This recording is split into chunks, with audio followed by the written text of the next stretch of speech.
नमस्कार मुरादाबाद, मैं हूं अभिषेक भारद्वाज और आप देख रहे हैं एसएस न्यूज़ सिटी हलचल का विशेष कार्यक्रम मंथन में आज हम बात करेंगे उच्च शिक्षा संस्थानों में चल रही प्रवेश प्रक्रिया की। पहली बार रुहेलखंड विश्वविद्यालय द्वारा ऑनलाइन पोर्टल पर प्रवेश लिए जा रहे हैं, लेकिन इस जटिल प्रक्रिया के चलते ऑनलाइन प्रक्रिया थी, माना जा रहा था एक सरल प्रक्रिया होगी, लेकिन ये प्रक्रिया एक जटिल प्रक्रिया में तब्दील हो गई है और इसके बाद छात्रों को तमाम समस्याओं का सामना करना पड़ रहा है। इस विषय पर बात करने के लिए हमारे साथ कई खास मेहमान मौजूद हैं। मैं सबसे पहले अपने खास मेहमानों का परिचय आपसे कराना चाहूँगा। हमारे साथ हैं डॉक्टर विशेष Gupta ji, MH degree college के प्रधानाचार्य हैं। स्वागत है सर आपका। बहुत बहुत धन्यवाद। साथ ही हमारे साथ हिंदू महाविद्यालय के प्राचार्य डॉक्टर AK अग्रवाल जी है। स्वागत है सर आपका भी। साथ ही हमारे साथ मौजूद हैं हिंदू महाविद्यालय के chief proctor Sanjay Sharma, doctor Sanjay Sharma. Thank you. स्वागत है सर आपका भी। सबसे पहले मैं डॉक्टर विशेष गुप्ता जी के पास जाना चाहूँगा। सर, जब ऑनलाइन प्रक्रिया शुरू की गई तो ये माना जा रहा था कि एक सरल प्रक्रिया होगी, छात्र छात्राओं को इसका बहुत फायदा होगा, लेकिन कहीं ना कहीं ये प्रक्रिया एक जटिल प्रक्रिया के रूप में तब्दील हो चुकी है। हाँ, ये बात आपकी बिल्कुल ठीक है। सबसे पहले मैं ये आपको बता दूं कि जो ऑनलाइन प्रवेश प्रक्रिया है, निश्चित तौर पर जहां जहां ये प्रक्रिया लागू है, जिन स्टेट्स में या जिन राजधानी में, निश्चित तौर पर उसके अच्छे परिणाम आए हैं। लेकिन देखने में यह आया है कि जहां जहां ये प्रक्रिया लागू हुई है, उसमें पहले जो इसके पार्टनर्स थे उनके साथ में एक पहली प्राइमरी बैठक करने के बाद चर्चा हुई थी और चर्चा होने के बाद उसका बहुत विस्तार से प्रचार प्रसार हुआ था। यहां मैं 1 महीना अमेरिका में था, मैं यहां से 18 तारीख को लौटा तो सबसे पहले ये समाचार पड़ा कि रुहेलखंड यूनिवर्सिटी में 19 तारीख से ऑनलाइन प्रक्रिया लागू होगी। मुझे अचंभा हुआ क्योंकि एग्जाम हम लोगों ने लगभग 15-16 मई के समाप्त की थी 2017 में, लेकिन तब तक कोई भी इसकी चर्चा नहीं थी किसी प्रकार की भी, न स्टूडेंट्स के बीच में, न शिक्षकों के बीच में, न आम समाज के बीच में। लेकिन एकदम प्रक्रिया लागू हुई तो हम प्रसन्न भी हुए, इसलिए कि हमारे ऊपर बहुत दबाव रहता था। BA, BSc, BCom में अगर प्रवेश लेते हैं तो निश्चित तौर पर जिस समाज में हम रहते हैं उस समाज में तमाम राजनीतिक लोग भी हैं, मित्र भी हैं, बड़े लोग भी हैं, प्रशासन भी हैं। कहीं ना कहीं हालांकि हिंदू कॉलेज ने उसको ऑनलाइन प्रक्रिया करके बहुत ठीक कर दिया, बरेली कॉलेज ने ठीक कर दिया, हमारे कॉलेज जैसे उसमें मैनुअल था तो हमारे ऊपर बहुत प्रेशर रहता था। लेकिन देखने में आया कि बहुत प्रसन्न हुए हम कि जब अपने ऑनलाइन पोर्टल को हमने खोल के देखा कि काफी बड़ी संख्या में लोग हमारे कॉलेज को और विषयों को और स्नातक स्तर पर काफी बड़ा नामांकन हो रहा था। लेकिन उसके बाद जैसे जैसे ये 31 तारीख को, अभी 31 जुलाई को जैसे जैसे ये पूरी प्रोसेस लोड हुई और पूरी मेरिट लिस्ट आई, उसके बाद हमने निकाल कर चस्पा कर दी। पता लगा कि वो लिस्ट समाप्त कर दी गई क्योंकि उसमें रिजर्वेशन हॉरिजॉन्टल और वर्टिकल में कुछ गड़बड़ हुई थी। उसके बाद फिर हमने शुरुआत की, उसके बाद फिर उन्होंने उसको समाप्त कर दिया क्योंकि नहीं साहब ये परसेंटाइल में गड़बड़ हुई। इस प्रकार से ये 2 तारीख को प्रक्रिया इन्होंने शुरू करी और 2 तारीख को जानने के बाद जैसे ही हमने निकाला उसके बाद से फिर बच्चे आने शुरू हुए। तो इस प्रक्रिया के विषय में किसी बच्चे को कोई जानकारी नहीं थी। जानकारी ये नहीं थी कि बच्चे आने शुरू हो गए, ना उसके पास। बच्चों ने ये समझ लिया कि शायद अगर हमने मेरिट लिस्ट में नाम आ गया है तो केवल हमें फीस जमा करनी है, हमें कुछ नहीं करना, क्योंकि उसका भी कोई प्रचार प्रसार नहीं है। हम ये मानते हैं कि आपने पोर्टल पर डाल दिया है, लेकिन अभी भी करीब 70% जनसंख्या गांव में रहती है। मुरादाबाद की भी ये स्थिति है। शहर के कितने लोग हैं जो इससे वाकिफ है? बरसात हो रही है, धान लग रहे हैं, गांव के तमाम बच्चे पढ़ने आते हैं, किसी को पता नहीं है इस बात का। उन्होंने कैफे पर जा जाकर या सेल्फ फाइनेंस के कॉलेज में जा जाकर उन्होंने नामांकन तो करा दिए, लेकिन नामांकन के बाद की प्रक्रिया के विषय में कोई चर्चा नहीं है। ना कोई इसका कोई पूछताछ का सेंटर है, ना कोई इसकी चर्चा है, ना कोई ऐसा कोई पोर्टल उन्होंने अलग से बनाया है, बस उसी पर केवल डाल दिया है। लेकिन कितने लोग पढ़ेंगे? तो आज समस्या हमारे सामने सबसे बड़ी ये है कि हम इस ऑनलाइन प्रवेश प्रक्रिया के विरोध में नहीं है। आज सबसे बड़ी जो परेशानी हमारे सामने ये है कि ना तो इससे हमारा शिक्षक समाज अवगत है पूरी तरह से, ना हमें प्रिंसिपल्स को कॉन्फिडेंस में ले गया। केवल एक 6 जुलाई को बैठक जरूर की थी, लेकिन उसमें भी केवल डेमो उन्होंने प्रस्तुत किया था। अग्रवाल साहब ने, हमने, हिंदू कॉलेज, महाराजा हरिश्चंद्र, KGK, इन सब लोगों ने अपनी समस्याओं को रखा, लेकिन कोई जवाब उनके पास नहीं था। तो हम ये समझ रहे थे कि हमें लगता है कि इन सवालों का जवाब हमें नहीं मिलेगा और ये प्रक्रिया मुझे लगता है कि ये पूरी की पूरी ऐसी थोप दी गई है जिसको हमें अब इसको ढूंढना पड़ रहा है। सर, एक बड़ी समस्या जो छात्रों के सामने आ रही है वो ये भी है कि कोई काउंसलिंग सेंटर नहीं बनाया गया है मुरादाबाद में। आपको क्या लगता है? ये बात एकदम आपकी बड़ी माकूल है, इसलिए क्योंकि पहली बार व्यवस्था लागू की गई थी और व्यवस्था से अभी हम खुद अपने आप पढ़ कर अवगत हो रहे हैं। पहली बात मुझे जो लगती है वो ये है कि विश्वविद्यालय ने जिस एजेंसी को इसका ठेका दिया है वो एजेंसी मुझे लगता है कि बहुत ज्यादा अनुभव नहीं है। अगर अनुभव नहीं है तो ये विश्वविद्यालय के प्रशासन की बहुत बड़ी जिम्मेदारी थी कि ऐसे एक्सपर्ट लोग, ऐसे विशेषज्ञ जिन विश्वविद्यालयों में ये प्रक्रिया लागू है, ऐसे लोगों से जरूर कोई ना कोई ऐसा थिंक टैंक बना देना चाहिए था। परेशानी ऐसा नहीं है कि हमारे सामने आई, दूसरे विश्वविद्यालयों में नहीं आई होंगी, दिल्ली में भी आई होंगी, मेरठ में भी आई होंगी, बाकी दूसरे विश्वविद्यालयों में आई होंगी। तो कम से कम वो जो उनकी परेशानियां हैं उसी प्रकार की परेशानियां हमारी भी। मुझे लगता है विश्वविद्यालय ने शायद सारा कार्यभार पूरा एजेंसी को दे दिया है और वो एजेंसी अभी उतनी एक्सपर्ट नहीं है, उतनी विशेषज्ञता उसको हासिल नहीं है जो पूरी व्यवस्था को बेहतर कर सके। ऐसे में व्यवस्था, यूनिवर्सिटी की जिम्मेदारी ये थी कि ऐसे में कोई ना कोई ऐसा जरूर पूछताछ, कोई टीम बनानी चाहिए थी इनको पूरे विश्वविद्यालयों से, या उनकी काउंसलिंग करनी चाहिए थी इस लिस्ट को लागू करने से पहले कि हमारे सामने क्या क्या समस्याएं आने वाली हैं, क्या क्या आ सकती हैं। ना हमसे चर्चा की गई, फोन पर बात करते हैं तो फोन पर बात नहीं होती, पूछते हैं तो बात नहीं होती, फोन करते हैं तब चर्चा नहीं होती जो पोर्टल पर नंबर दे रखे हैं। तो निश्चित तौर पर हम बच्चे को केवल पोर्टल पर जो लिखा है वही पढ़कर हमारे सारे शिक्षक उसको बता रहे हैं। पहले दिन 3 तारीख को बच्चों को ये पता नहीं था सीधे तौर पर कि किस प्रकार से हमें दाखला लेना है, तो उसको बताया गया कि भाई तुम अगर अपनी OTP से अगर अपनी लाइन पर जाओगे, वेबसाइट पर जाओगे तो आपको 3 कॉलेज मिलेंगे। 3 कॉलेज के एक डिटेल पर जब आप दबाओगे तो एक कॉलेज मिलेगा और उस कॉलेज पर कोई ना कोई कॉन्फिडेंशियल आपकी ID आएगी, उसको लेकर हमारे पास आना है, हमारी समिति उसको देखेगी और उसके बाद आपका दाखला संपन्न होगा। तो ये बात एकदम जायज है कि यहाँ कोई ना कोई जरूर ऐसा पूछताछ सेंटर होना चाहिए था हर कॉलेज में, या टीम कोई गठित कर देनी चाहिए थी। विश्वविद्यालय को अपनी भी टीम बीच बीच के कोई ऐसे ऑब्जर्वर, जब वो परीक्षा में ऑब्जर्वर, ये भी तो एक प्रकार की हमारी ऑनलाइन परीक्षा है प्रवेश की एक प्रकार की, कि हम कैसे इसको संपन्न कराएं। तो ये बहुत बड़ी जिम्मेदारी थी और इसमें कहीं ना कहीं मुझे लगता है कि सारा का सारा जो कार्यभार है सब प्राचार्य और हमारी समितियों पर है। और हम चूंकि हम कॉलेज के लोग हैं, हम समाज में रहते हैं, हमारा सबसे बड़ा उपभोक्ता हमारा छात्र है, तो जो कुछ भी हमसे हो पा रहा है हम निश्चित तौर पर उसके हक में बात करने की कोशिश कर रहे हैं। निश्चित तौर पे हमारे साथ हिंदू महाविद्यालय, जो कि मुरादाबाद महानगर का सबसे बड़ा महाविद्यालय है, वहाँ के प्राचार्य डॉक्टर AK अग्रवाल जी भी हैं। सर, पिछले कई वर्षों से हिंदू कॉलेज में ऑनलाइन दाखिले लिए जा रहे थे, आपको पुराना अनुभव था, लेकिन आपको क्या लगता है इस बार जो विश्वविद्यालय द्वारा ऑनलाइन दाखिले कराए जा रहे हैं उसमें थोड़ा लोगों को जानकारी का, छात्रों को जानकारी का अभाव भी रहा? मेरा इसमें ये कहना है, सर सर्वप्रथम तो मैं SS चैनल को धन्यवाद देना चाहूँगा कि उन्होंने आज इस प्रोग्राम को रख के कम से कम समाज तक सारी जो गतिविधियाँ हो रही हैं उनकी ओर ध्यान आकर्षित कराना रहा है। इसी के साथ ऑनलाइन व्यवस्था जब चालू की गई तो बाकी में ये था कि एक शिक्षा में सुधार होगा, वही बच्चा एडमिशन ले पाएगा जो क्वालिफाइड है। लेकिन ऐसा नहीं पता था कि विश्वविद्यालय सिर्फ अपने पर्पज से रजिस्ट्रेशन कर रही है और उसमें काफ़ी कमियां हैं और कोई ऐसी इन्होंने टीम नहीं ली, कोई जिससे इनका कांटेक्ट हुआ है वो भी मेरे ख्याल से इस बारे में कोई ज़्यादा जानकारी नहीं लेती है। मेरे यहाँ पर पिछले 5 वर्ष से ऑनलाइन प्रक्रिया से ही एडमिशन हो रहे थे और पहले साल में जरूर समस्याएं आई थी, लेकिन उनका समाधान हाथ के हाथ किया जाता था। इन्होंने सिर्फ थोपने वाली व्यवस्था छात्रों पर, महाविद्यालयों पर अपना ली है।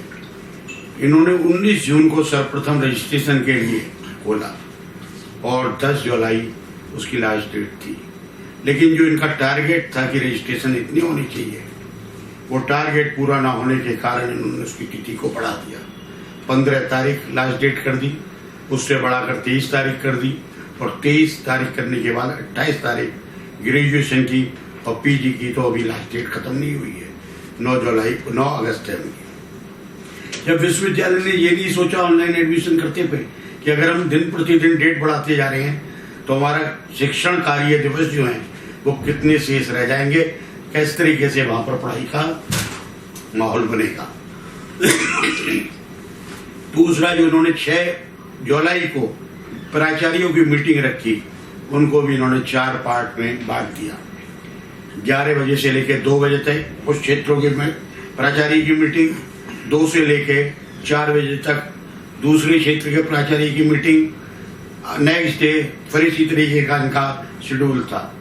क्या सारे प्रिंसिपल एक साथ बुलाए जाते और उनके विचारों से अवगत हुआ जाता तो ज्यादा बेटर होता। इसे जो इन्होंने 4 पार्ट में बांटा, ये कोई एक अच्छा कार्य नहीं रहा, ना किसी के सुझाव वहां पर आए। 6 जुलाई को हम लोगों ने काफी विचार वहां पर रखे, जो समस्याएं थी कि उनका समाधान होना चाहिए, लेकिन मेरे ख्याल से विश्वविद्यालय ने इस ओर भी कोई ध्यान नहीं दिया। अनट्रेन्ड व्यक्तियों से कार्य कराया गया है, जिसकी वजह से इसमें बराबर परेशानी आ रही है। 28 को जब लिस्ट आउट की गई, 30 तारीख को उसे पूरा विड्रॉ कर लिया गया। 30 तारीख की लिस्ट को लागू करते ही मेरे ख्याल से शाम तक उसको विड्रॉ कर लिया जी। उस बीच में जो एडमिशन हो गए, उन छात्रों के साथ क्या होगा ये आज तक हमें नहीं पता। दूसरा, उसके बाद लिस्ट नहीं निकाली गई, वो विड्रॉ हो गई, जिसमें अनुमानित जो छात्रों का कहना है 4772 एडमिशन शायद उस दिन हो गए हैं। उनकी फीस का क्या होगा जो सेकंड लिस्ट में नहीं आए? उन बच्चों के साथ क्या व्यवहार होगा? उनकी फीस लौटाई जाएगी? किस तरीके से उनके एडमिशन को रोका जाएगा? ये एक बहुत बड़ी समस्या है छात्रों के लिए। दूसरा, 94, कल मैंने अपने यहाँ की लिस्ट में 94 ऐसे बच्चे छांटे हैं जो नॉन स्ट्रीम के हैं और उन्हें कॉमर्स में एडमिशन के लिए लिस्ट में डाल दिया गया है, जिसमें से 2 बच्चे एडमिशन ले चुके हैं। 15 और ऐसे बच्चे हैं जिन्होंने अपने फॉर्म निकाल लिए हैं, बाकी बच्चों ने भी फॉर्म नहीं निकाले हैं। मैंने खैर अपने यहाँ ऑनलाइन पर उन पर चेक लगवा दिया है कि वो फॉर्म अभी ना निकले जब तक कि विश्वविद्यालय तय न कर दे कि क्या उसकी वो है इसमें। तो वास्तव में देखा जाए तो वाकई में बच्चा बहुत परेशान है। समाज के उसके गार्जियन साथी हैं, वो लोग परेशान हैं कि किस तरीके से हम अपने बच्चों को एडमिशन दिलाएं। लास्ट डेट 9 तारीख है, आज 6 तारीख होने पे आ गई और अभी मुश्किल से मेरे ख्याल से मैं समझता हूं कि 5000 एडमिशन पूरे विश्वविद्यालय में नहीं हुए होंगे, जिस तरीके की प्रक्रिया यहाँ पर चल रही है। क्या ये डेट नहीं बढ़ाई जाएगी तो किस तरीके से इनके एडमिशन होंगे? इसका मतलब ये सारे कॉलेज खाली रह जाएंगे। कल मेरी रजिस्ट्रार साहब से मैंने परसों से बात कर रहा, कोई जवाब रजिस्ट्रार साहब के साथ नहीं दिया जाता। एक दफा फोन उठ जाता है तो फिर शाम तक मेरा फोन नहीं उठाएंगे वो मेरा नंबर देंगे, क्योंकि उन्हें जवाब देना पड़ेगा कि क्या प्रक्रिया है। बिल्कुल भी इसमें शिथिल है विश्वविद्यालय और सिर्फ कॉलेजों के प्राचार्यों के ऊपर, छात्रों के ऊपर, कॉलेज के स्टाफ के ऊपर थोप रहा है।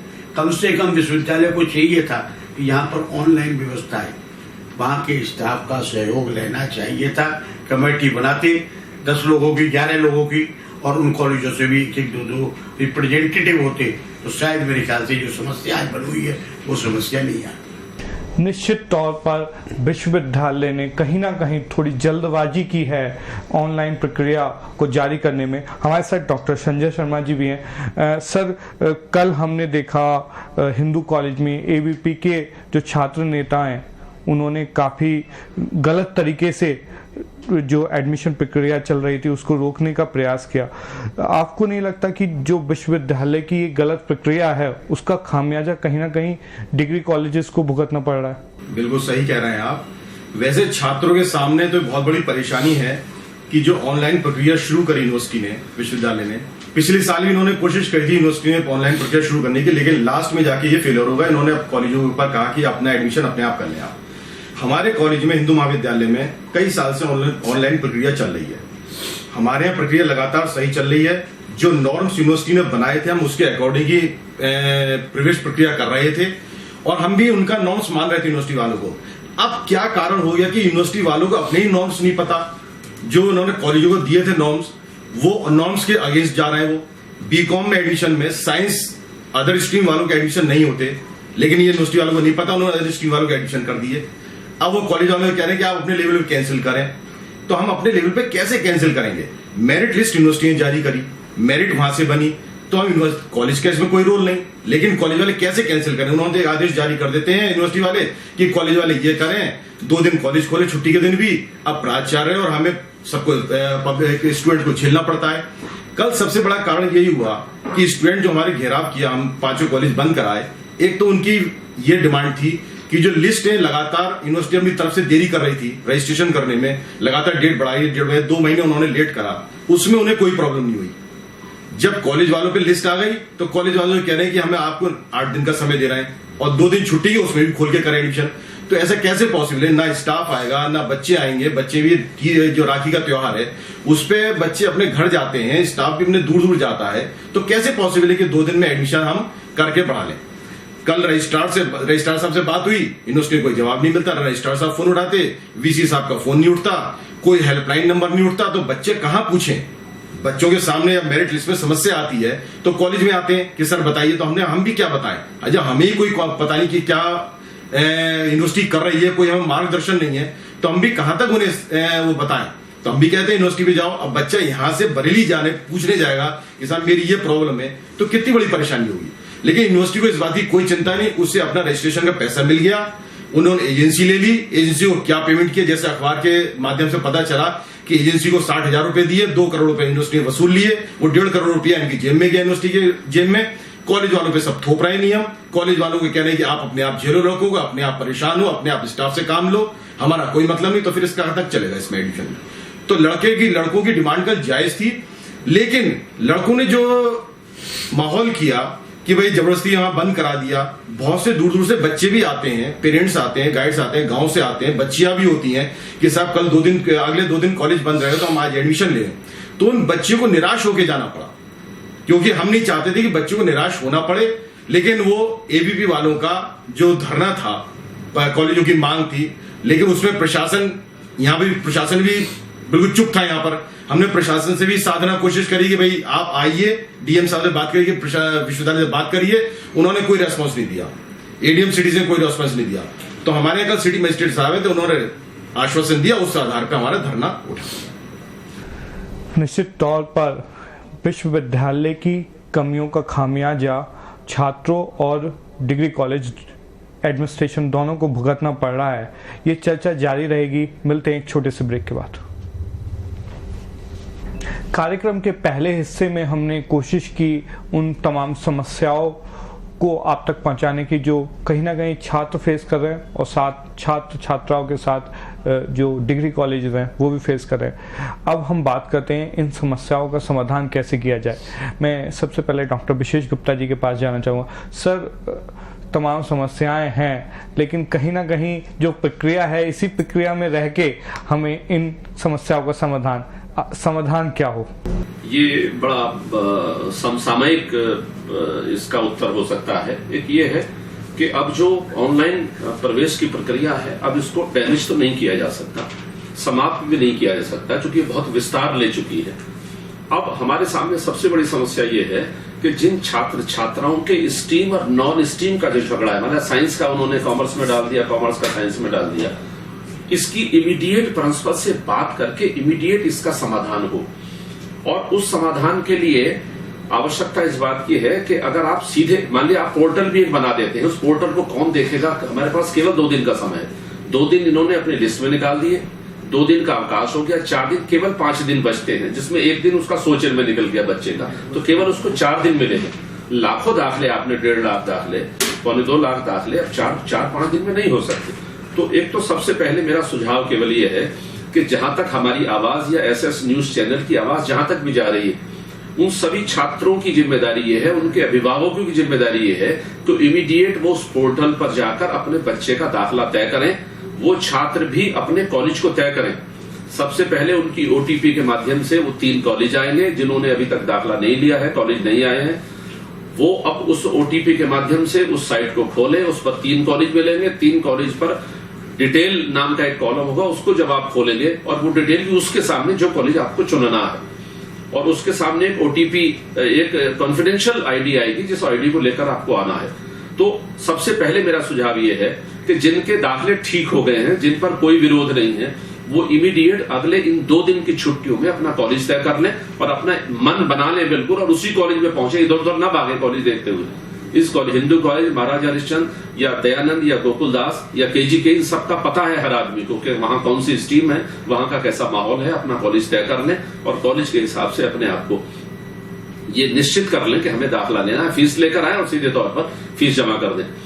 दूसरी ये विश्वविद्यालय की भी जिम्मेदारी इस समय बनती है कि जिन, मान लिया कॉमर्स, साइंस और दूसरे सोशल साइंस की जिस स्ट्रीम में इन्होंने गलती की है उसको इमीडिएट ठीक करा जाए, और वो भी केवल प्रिंसिपल के माध्यम से हो सकता है। कई बार ये कह सकते हैं कि साहब 400 प्रिंसिपल से कैसे होगा, ये हर एक की प्रॉब्लम्स नहीं है, ये प्रॉब्लम उनकी प्रॉब्लम्स है जो सीधे तौर पर जागरूक प्रिंसिपल है, और खास तौर पर जो अशासकीय महाविद्यालयों के जागरूक है। हिंदू कॉलेज है, केजीके है, हमारा हरिश्चंद्र है या गोकुलदास है या दयानंद है या बरेली कॉलेज है या धामपुर का RSN कॉलेज है, ये कॉलेज वो है जो लंबे समय से अपनी व्यवस्था को बनाए हुए हैं।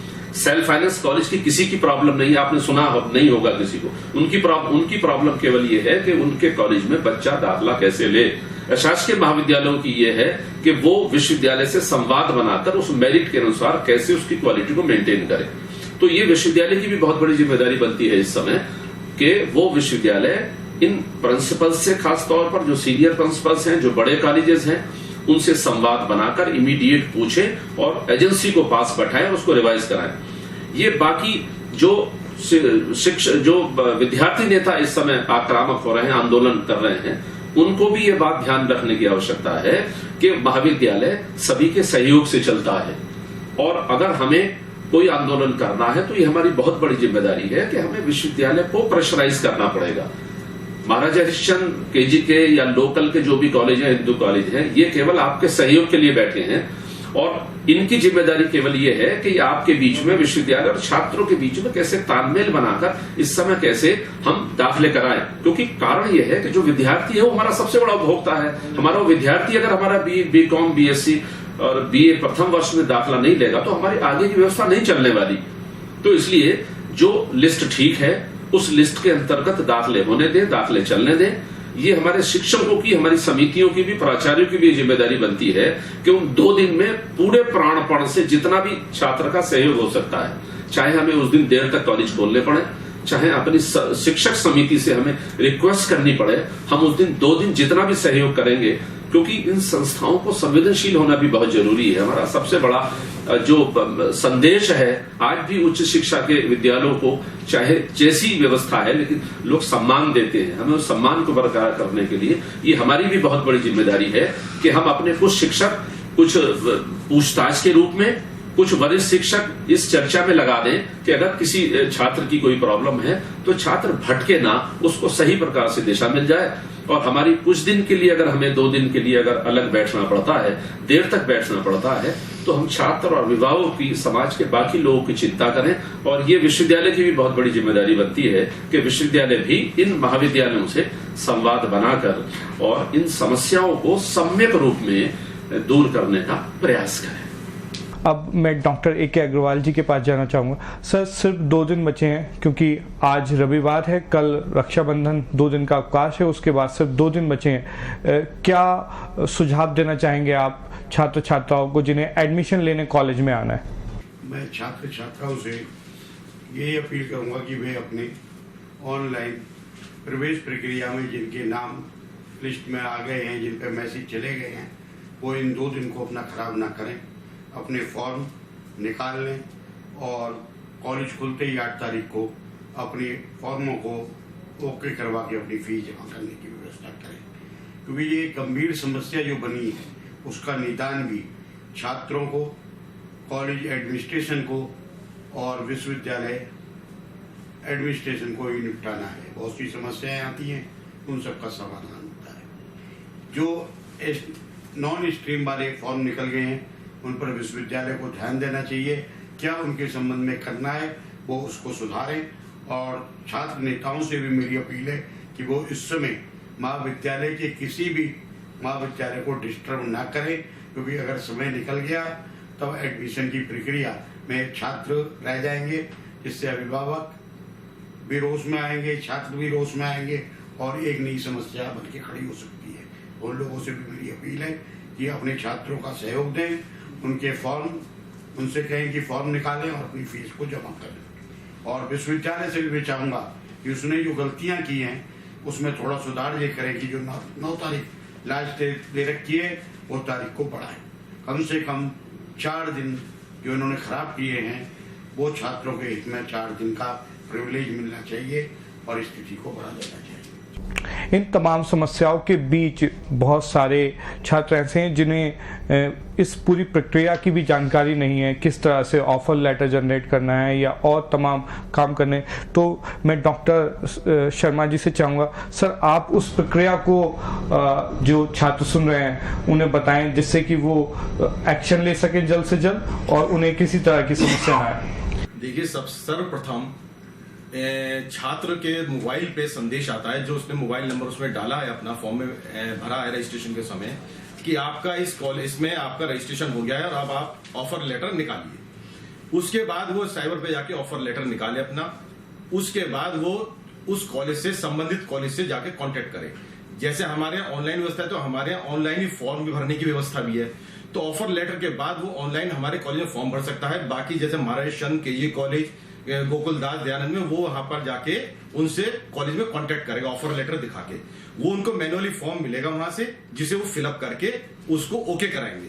और जहां पर फीस हमारी फीस की व्यवस्था भी ऑनलाइन है हमारे कॉलेज में, तो हमारे यहाँ फॉर्म ओके करा के ऑनलाइन ही फीस जमा साइबर से जाके करा सकता है बच्चा। और वहां पर वो और कॉलेजों में जाके वो मैनुअली फीस जमा कराए और अपना एडमिशन सुनिश्चित करे जहां पर उसका कॉलेज मिला है। दूसरा, छात्र नेताओं से मेरी एक अपील है कि इस समय इन छात्र छात्राओं के साथ मिलके कंधे से कंधा मिला के उनका एडमिशन में सहयोग दें, उनका एडमिशन कराएं।